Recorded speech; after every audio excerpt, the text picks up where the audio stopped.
Brendan Fraser, ganador del Oscar, dio a la República un adelanto sobre El Día D, Bajo Presión, su nueva película que llegará a los cines de Costa Rica este 6 de agosto. El actor interpreta al general Dwight Eisenhower en una historia que reconstruye las 72 horas previas al desembarco de Normandía. Fraser nos revela los hechos históricos que más le sorprendieron al preparar a su personaje. Esto fue lo que contó a la República. That there was a delay, that D-Day was actually a Tuesday, not the Monday, June 5th, 1944, that was planned for.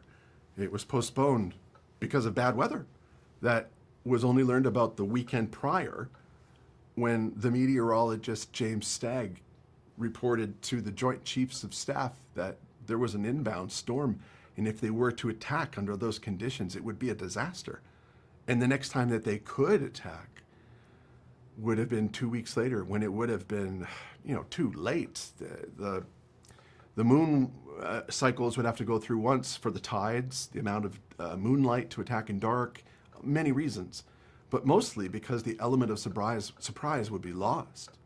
I didn't know that, and I didn't have a real appreciation for it. And I did not know that there was a rehearsal called Operation Tiger. It was an exercise for the soldiers to gain the experience of what it would be like to attack Utah Beach when they simulated that on a beach in England. And they did so using live artillery fire. And there was a tragedy wherein a miscommunication of logistics and a frequency, historians don't agree, but there was some harassment from enemy boats at the harbor front who were guarding the troops on the beach.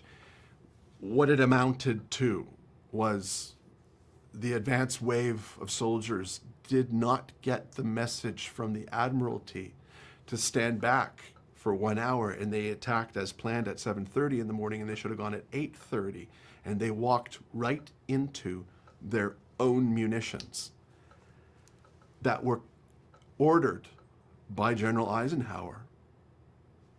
Imagine his state of mind, knowing that 749 soldiers and sailors lost their lives that morning, and he was about to give the attack command for 300,000 to go through in our bid to rid humanity of fascism and tyranny. The circumstances and the stakes are astronomical as compared to yours and my modern life, where we have these things which tell us exactly what the weather's going to be like up to the minute.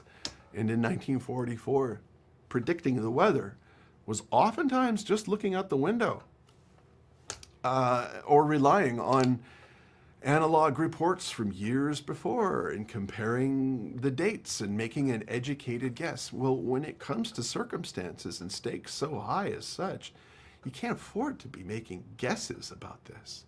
And that still had a great deal of friction and caused a great deal of, pressure.